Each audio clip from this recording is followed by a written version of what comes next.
So this project started with this, which is a chocolate box. I think it was Ferrero Rocher. Someone bought me at Christmas. Has got a couple of scratches on it because it's been kicking around since Christmas, but I will make sure those are covered up. It's not the thickest of plastic, but it should do. I'm going to start off by leading it up. Mostly I'm going to use adhesive stick-on lead, but then I'm also going to use some liquid lead as well.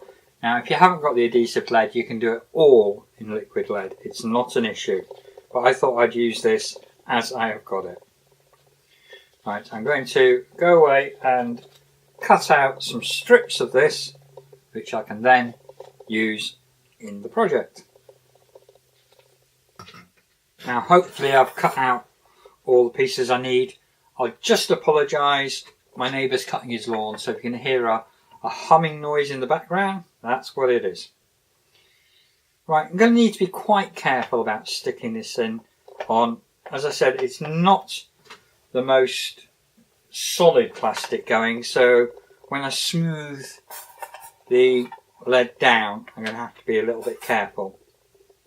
Now I've tried in my design to take into account sort of curves and straight edges, etc. And I hope I found a compromise which will mean painting curved surfaces as little as possible. You may also notice there's some blue dots on here, which I did with a pen earlier, just to give myself a guide.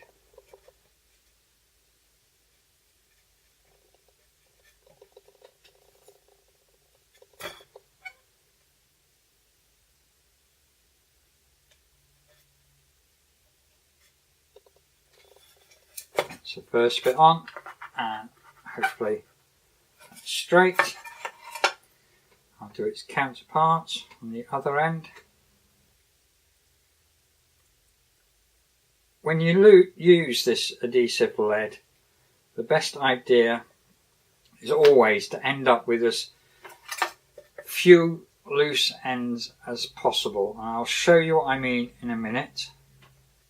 Alright, I'm trying to get that so you can see it. Oh, gone a bit off kilt there.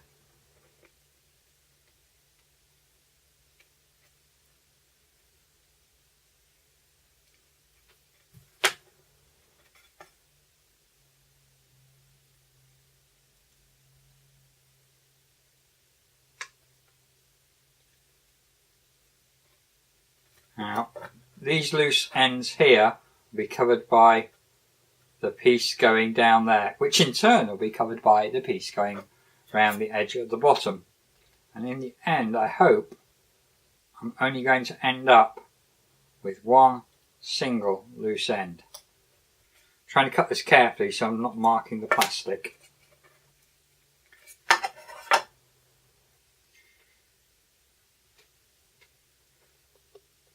I won't make you sit through every single bit of this.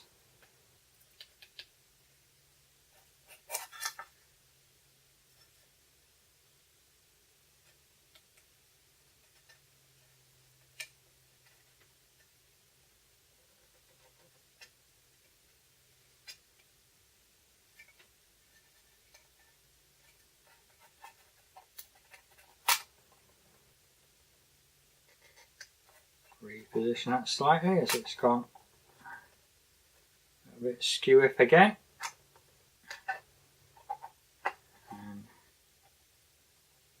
cut it on a line.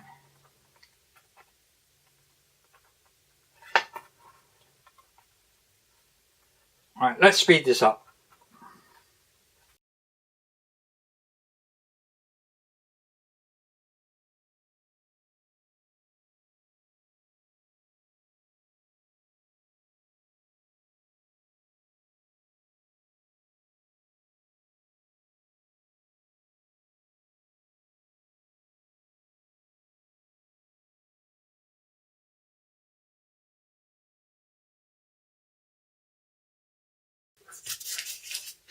Okay, that's most of the leading of the top finished. I just want to point out these bits where they cross, they won't be smooth. Don't try and get them smooth. Make a feature of them. Make it so the join stands out as though it's leaded.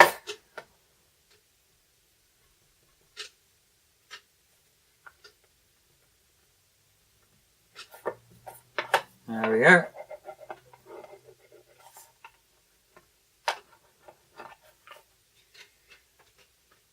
I will just show you before I carry on. I have got a design. That's the design which is going to go in there. Just checking it fits. Yep. But it fits. That's the design which is going to go in there. I'll probably paint some of these side panels. You don't have to paint every single little bit. I might leave these clear. That's a design decision I can take later. What I want to do is make sure all this is flat. There are no gaps, otherwise what I do paint, the paint could seep underneath. Just making sure there's no gaps around here.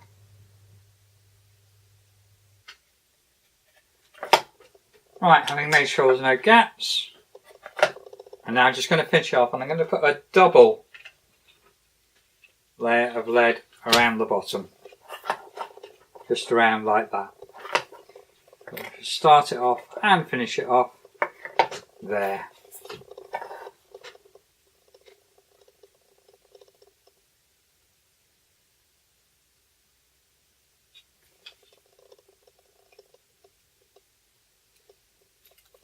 Hopefully by keeping it against the table, I will be able to ensure it's right against the bottom.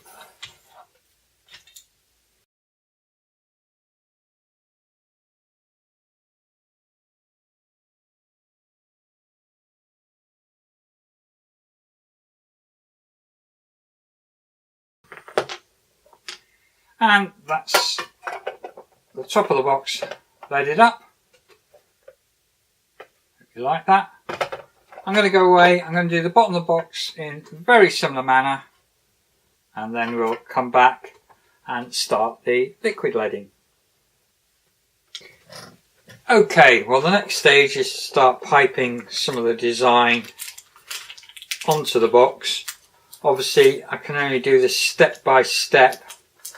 The top is okay, but on the box itself I'm going to have to do one side at a time. So, as most of you all know, I prefer to pipe out of a piping bag. I'm just going to check. Yep, that should be fine. Wish I'd done my design in green. I've forgotten again. I've been doing that a lot recently.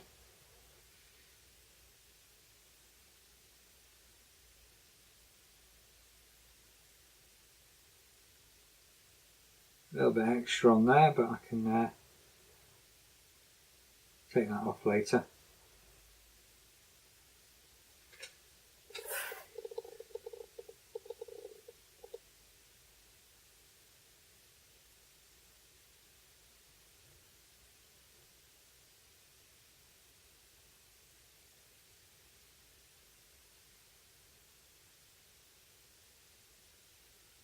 Right, we'll speed this up. You don't have to watch every little bit.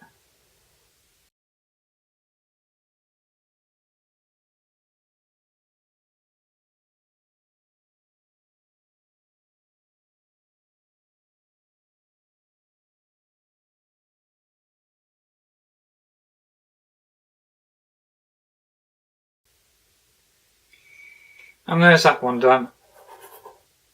and we'll leave that to dry and do one of the sides of the box. Well, now it's time to start painting. I'm going to use this antique gold for the actual knot itself, and I've got another colour for the background. First time I've used these colours, I think, so be interested to see how they turn out. As you could notice, I am working on my light box. Makes it a lot easier to see what I've done and what I haven't done. I have noticed got a teeny gap there. I may go back and touch that up later.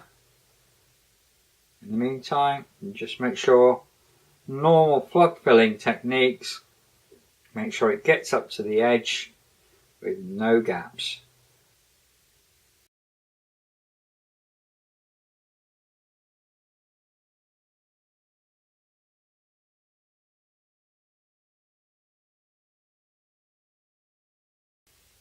Now that's been left and dried, I'm going to paint in the background.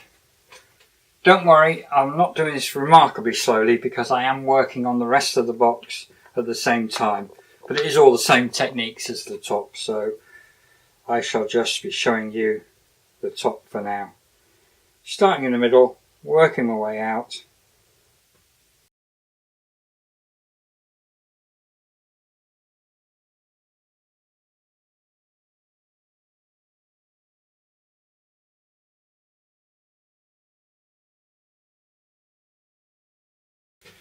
Now, this is the top nearly finished. You can see I've dropped a flat-sided bead just into the centre whilst the paint is still wet. It's still tacky wet at the moment, so you can see it's wobbling. And I'm hoping the paint will hold that firm. But we shall see. Let's leave that to dry completely and we'll see how it goes. As you can see, the glass ornament stuck well onto the top, and now I'm busy painting the side. I've taken a little bit of time just to make sure I've got this flat so the paint doesn't pool. And normal glass paint technique, making sure I get it right to the edge. Okay, so I shall carry on and finish all the sides, and that'll basically be the top finished. So here is the finished box. I hope you like it. I enjoyed making it. You really must make sure you stick the adhesive lead on well. The one or two errors I've got is where paint has seeped under those. But I shall try another one at a later stage with a slightly different design. Happy crafting.